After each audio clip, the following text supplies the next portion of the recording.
ज्येष्ठ शुक्ल पक्ष की एकादशी का महत्व प्राचीन ग्रंथों में एक अद्भुत श्रद्धा के साथ वर्णित है। यह एकादशी विश्व के कल्याण और सभी पापों के नाश के लिए अत्यंत महत्वपूर्ण मानी जाती है।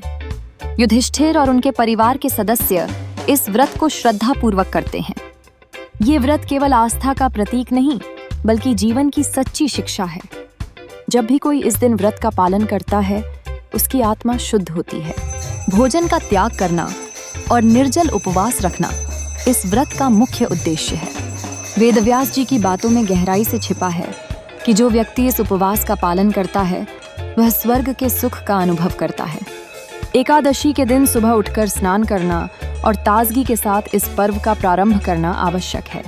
भगवान श्री कृष्ण ने कहा कि इस एकादशी के दिन विशेष रूप से धर्म का पालन करना चाहिए।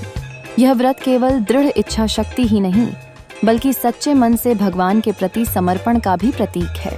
निर्जला एकादशी के दिन जल का त्याग करके भी जो व्यक्ति उपवास करता है, उसके पापों का नाश होता है।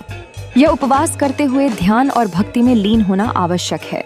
जब हम भगवान की आराधना करते हैं, तब आत्मा की शुद्धि होती है और हम अपनी गलतियों का प्रायश्चित कर सकते हैं।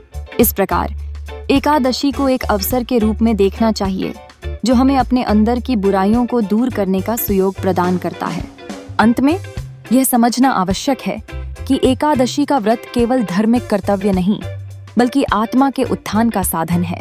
इसलिए सभी को सलाह दी जाती है कि इस उपवास में श्रद्धा और भक्ति के साथ अपने मन का विकार दूर करें। ध्यान रखें, एकादशी का पालन मात्र शारीरिक भोजन की कमी नहीं है, बल्कि यह आहार व सुरक्षा के साथ आत्मिक संतुलन भी है। इस जगह हुए व्रत से सभी पापों का नाश होता है और एक नया जीवन प्रारंभ होता है। एकादशी का व्रत एक आध्यात्मिक यात्रा है जो हमें सही मार्ग पर ले जाती है।